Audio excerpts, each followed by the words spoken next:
house, apartment.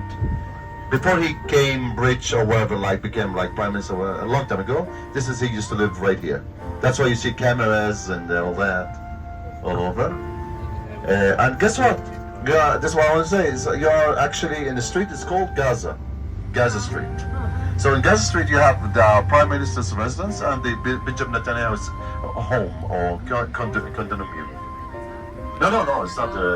No, it's not Gaza. It's just I don't know why they call like this name, Gaza Street. No, nothing to do with. Yeah, don't. Yes.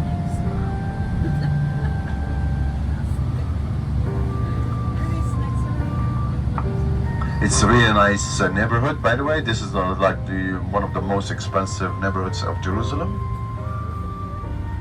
Yeah. It's really nice. You could really imagine the prices, the value of the apartments or the condominiums.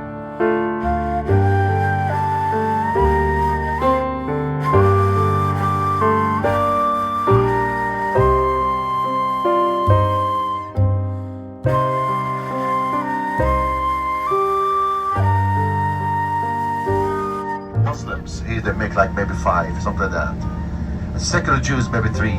Oh no, so but you've taken that totally, the whole thing. It's amazing how young the age here of the community of Jerusalem, because of the Orthodox Jews and the Arabs and all that.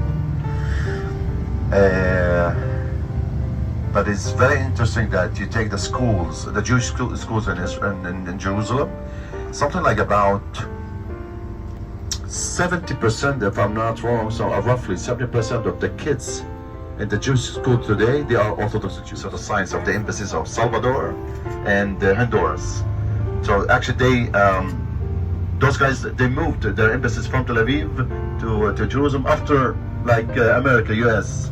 They moved their embassies. Established in 1953 by an act of the Knesset, Yad Vashem, the World Holocaust Remembrance Center, is entrusted with the task of commemorating, documenting, researching, and educating about the Holocaust, remembering the 6 million Jews murdered by the German Nazis and their collaborators, the destroyed Jewish communities and the ghetto, and resistance fighters, and honoring the righteous among the nations who risked their lives to rescue Jews during the Holocaust. Yad Vashem encompasses 45 acres on the Mount of Remembrance in Jerusalem. Each year, some 1 million people visit Yad Vashem, and millions more visit its website, which is now available in 8 languages. The Yad Vashem law went on to characterize the righteous among the nations as those who not only saved Jews, but risked their lives in doing so. This was to become the basic criterion for awarding this title.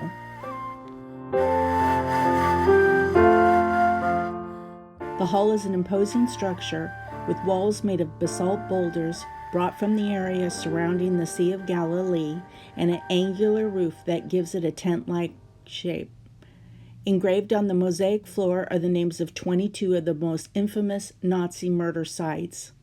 The eternal flame, burning from a base fashioned like a broken bronze goblet, continuously illuminates the hall.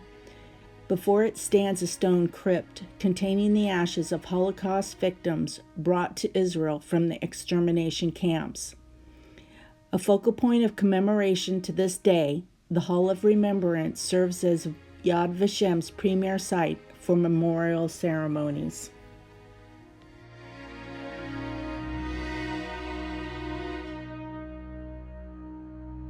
Borderline, right here. That's the new gate. Look at it on the right. One of the gates, you see the new gate. This is again one of the 7 open gates. And yeah, this is the northern wall. Not very far from here, the Damascus Gate. We are really close to the Church of the Holy Sepulchre. That's pretty much beyond the gate. This is the Christian quarter. Yeah, if you turn back to the right, you get to back to the Damascus Gate. But now actually we are going to the hospital, Hadassah Hospital.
On the 7th of October, and she ran out to save a patient, to save a soldier, and she was shot everywhere. She was shot in the arm. She saw a soldier come in. She thought, oh good, a soldier's going to help me, but it wasn't a soldier. It was a Hamas terrorist wearing an arm. If you don't mind, I gotta put the whisper. Oh, okay, no problem. Oh, it's hard for me to whisper. You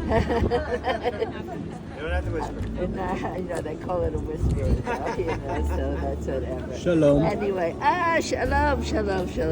Anyway, we and she was very badly injured. She was there with her husband and 8 of her 10 children and her niece, her sisters, and she managed to be evacuated, and she is really also a hero of Israel. And while she was being treated, she said, oh my God, my brother-in-law was just shot in the neck.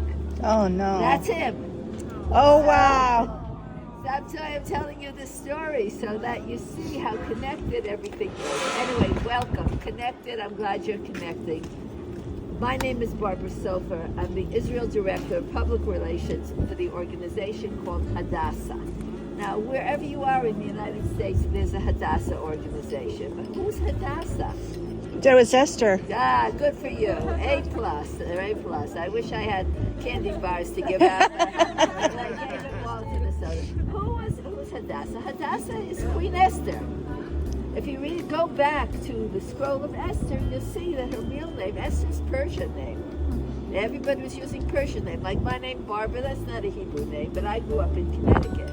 So, you got an American name, and you get a Hebrew name as well. So the Hebrew name was Hadassah. It was Queen Esther. What do we know about Queen Esther? She won the beauty contest, right?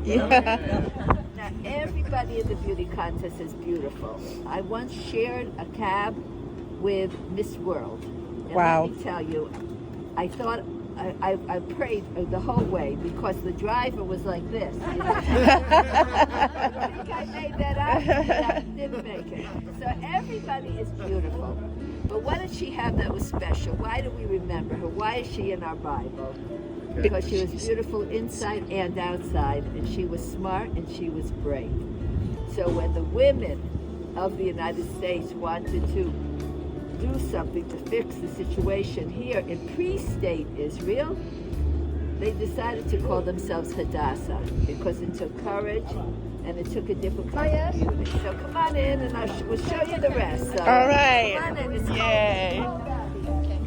About if you have additional questions, toilet or whatsoever, and please allow me to say that please no pictures Okay. from patients and soldiers, Okay. only from the back, unless we tell you that it's approved by the Okay. IDF. Okay.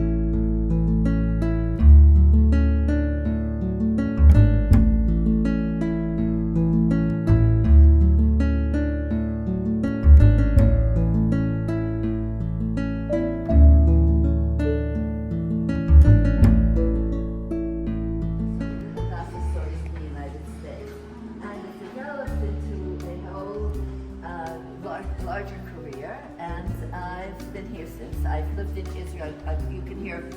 originally American. I grew up in Connecticut, went to University of Pennsylvania, about which I used to be very proud until it became the president got on and didn't know what she could condemn and what she couldn't condemn. Oh, that was At least she's disgusting. fired, but the problems go on the American campuses. In any case, I came here the week after I graduated, and I've lived here since. I'm married to Gerald Schroeder, whose books you may have read, Genesis and the Big Bang and the Science of God. He's an expert on the confluence of science and Bible. That's his, he's the specialist, and he speaks to many groups and is able to solve that problem for people who have trouble with it too, which is about every young person in the world, right?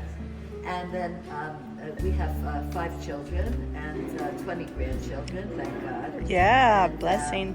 they're all living here, so we're deep roots here. And I'm very proud to be working for the Hadassah organization, which has created a medical system in Israel. You see, in the old days, we see this new modern country, but if you took a detour and you landed, I don't know, in Sudan or Bangladesh, you would be seeing the third world.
Whatever they have.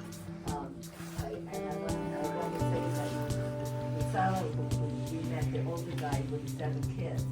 So someone who gives out instruments was offered all the soldiers. They could take an instrument, but they thought it was a nice idea. The company so that they could maybe, this could be a hand-eye coordination and whatever.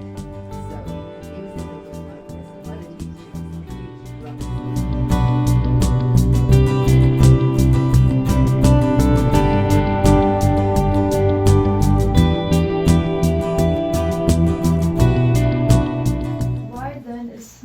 The health of the daughter of my people recovered. Okay, so and the Bible tells us he said this here on Mount Scopus. And allow me maybe to add one more thing. Isawiya, actually this place, Isa, is in Arabic in the Quran for Jesus, because Jesus is mentioned in the Quran. And the place most probably is named after Isa, Jesus, Isawiya in Arabic. Okay, so this is, some sources say so, some others say others, but I found it quite interesting. Yeah. Okay. Thank you very She much. read Jeremiah 8:22.